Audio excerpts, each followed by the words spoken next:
नमस्कार, मैं हूं नीलू। तो क्या खamenei ने तैयार कर लिया है इजराइल के बर्बादी का ब्लूप्रिंट? जी हां, हम ऐसा इसलिए कह रहे हैं कि बहुत सारी बातें ईरान को लेकर अब सामने आ रही है।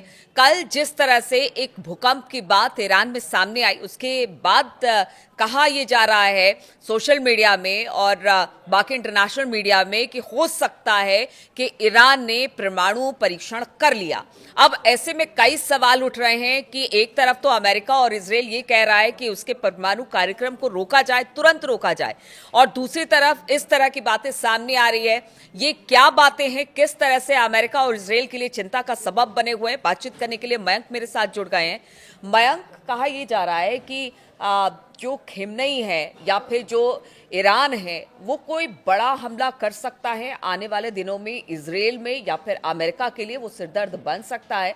और कल एक खबर ने तो सबके कान खड़े कर दिए। ये एक बड़ा सवाल है, क्या ये जंग जो है वो अब ईरान वर्सेस अमेरिका और इजराइल होने क्या जा रही है? खamenei की बात पर ये बात कह रहे देखिए, हैं? बिल्कुल देखिए, खामेनेई का कल एक बयान सामने आया है जिसमें खामेनेई ने कहा है कि अमेरिका ने अगर कोई हिमाकत की तो उसे जोरदार जवाब दिया जाएगा। वो न सिर्फ अमेरिका के लिए कह रहे हैं बल्कि इजराइल के लिए भी कह रहे हैं। उनका कहना है कि हमने कभी भी आज तक कभी किसी पे पहले हमला नहीं किया, लेकिन अगर कोई हम पर हमला करता है तो उसको झन्नाटेदार तमाशा जड़ दिया जाएगा। तो खामेनेई ने एक प्रकार से ये बात साफ कर दी है कि अगर किसी भी तरह का स्ट्राइक अमेरिका की तरफ से होता है या इजराइल की तरफ से होता है तो उसका माकूल जवाब दिया जाएगा। बात नंबर 1। बात नंबर 2, ऐसी खबरें हैं इंटरनेशनल मीडिया में कि ईरान को इस बात का अंदेशा हो गया है कि अगला हमला जो है वो ईरान के ऊपर हो सकता है और अमेरिका और इजराइल दोनों मिलकर ये हमला कर सकते हैं। क्योंकि अगर ईरान, इसकी कई वजह है। देखिए, इसकी 3-4 वजह हैं। पहली वजह तो इसकी ये है कि ट्रंप ने, ऐसा बताया जा रहा है कि 2 महीने का टाइम दिया है ईरान को न्यूक्लियर डील के लिए। अमेरिका ये चाहता है, पर्सनली ट्रंप ये चाहते हैं कि ईरान का जो न्यूक्लियर प्रोग्राम है इसको हर कीमत पे रोकना है, और इसके लिए उन्होंने 2 महीने का अल्टीमेटम दे दिया है कि भाई 2 महीने के अंदर आप न्यूक्लियर डील करिए और अपना प्रोग्राम रोकिए, जिसके लिए खामेनेई कतई तैयार नहीं है। बात नंबर 2, देखिए, जिस तरह से अमेरिका हुतीस पे अटैक कर रहा है और ट्रंप का ये कहना कि हुती हमारे ऊपर जो अटैक कर रहा है ये एक्चुअली ईरान की शह पे ये अटैक हो रहे हैं, और हम ये मानते हैं कि ये हुती के हमले नहीं है, ये ईरान के ही हमले हैं।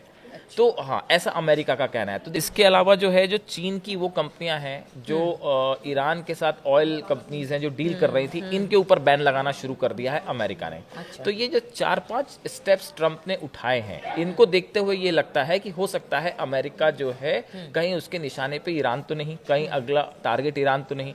इसकी तैयारी ईरान ने शुरू कर दी। अब हम जिस चीज का ब्लूप्रिंट कह रही थी, अगर हम इसकी विस्तार से बात करें तो देखिए, सबसे पहली बात तो खामेनेई ने IRGC के 10 कमांडर्स को एक बहुत बड़े प्लान में लगा रखा है कि अगर इजराइल की तरफ से या अमेरिका की तरफ से मिसाइल्स फायर होती हैं तो कैसे जवाब देना है।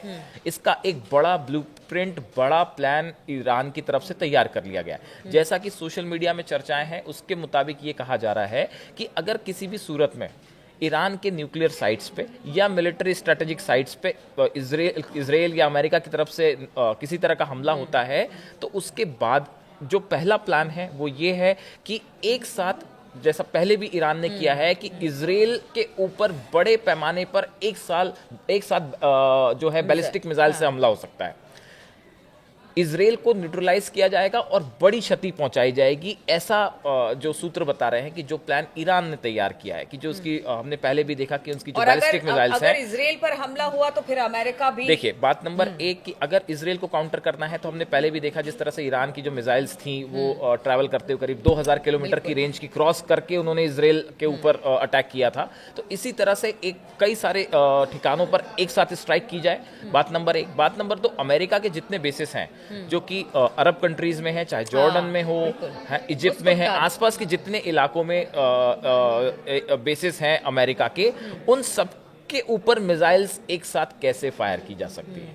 तो अमेरिका के जितने बेसिस हैं उनको निशाना बनाया जाएगा बड़े पैमाने पे, इजराइल के जितने स्ट्रैटेजिक ठिकाने हैं उनको तो निशाना बनाया ही जाएगा। तो ऐसा बताया जा रहा है कि अब ये खामेनी ने सीधा एक प्रकार से चैलेंज भी कर दिया है कि हम आपकी बात से बिल्कुल नहीं डरते, आपकी धमकियों से हम नहीं डरते, और दूसरा न्यूक्लियर प्रोग्राम रोकने का फिलहाल कोई प्लान ही नहीं है। और जो कल की एक बात है निकल के आई कि नातांज न्यूक्लियर सेंटर के पास जिस तरह से रिक्टर स्केल पर 5 के आसपास का भूकंप था, तो देखिए इस तरह की खबरें पहले भी आई हैं। और आईएईए की तरफ से भी ये कहा गया है कि ईरान के पास इतना एनरिच्ड यूरेनियम है कि वो 5 से 6 न्यूक्लियर बम बना सकता है, किसी भी टाइम बना सकता है। लेकिन कुछ रिपोर्ट्स ये भी कहती हैं कि ऑलरेडी ईरान के पास न्यूक्लियर बॉम्ब्स बन चुका है, आ चुका है, वो केपेबल हो चुका है।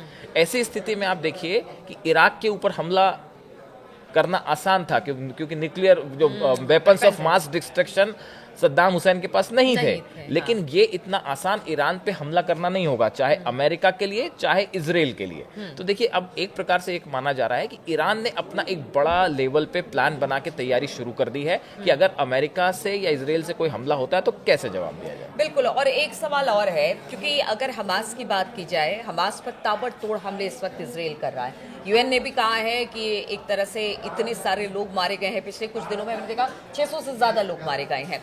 ऐसे में हमास की कमर तो तोड़ी है इजराइल ने, लेकिन दूसरी तरफ हूती चुनौती है। और अब अगर ईरान की बात भी सामने आती है तो एक चुनौती खत्म होती नहीं कि दूसरी चुनौती नेतन्याहू के सामने। और यहाँ तो अब इंटरनल भी प्रोटेस्ट हो रहे हैं। देखिए अब लगातार उनके जो भी डिसीजंस है उस पर भी प्रोटेस्ट शुरू हो गए। देखिए बिल्कुल ठीक कहा आपने, पिछले 3 दिनों के अंदर तेल अवीव में नेतन्याहू के खिलाफ जबरदस्त प्रोटेस्ट हुआ।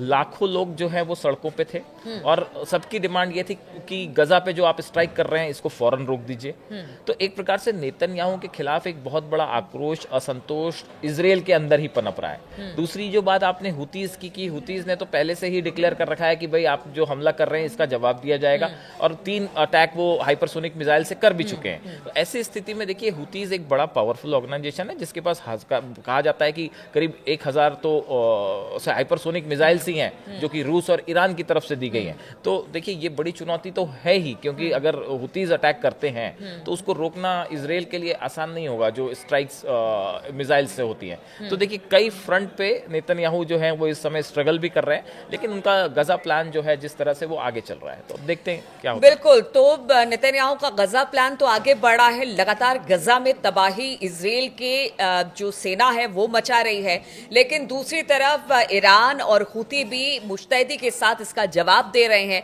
अब आगे ये युद्ध किस तरह से बढ़ता है, किस तरह से एक दूसरे पर वार पलटवार होते हैं, कितनी बड़ी यहाँ पर अटैक होते हैं, ये देखने वाली बात होगी। इस खबर पर लगातार हमारी नजर बनी रहेगी। आप बने रहिए हमारे साथ।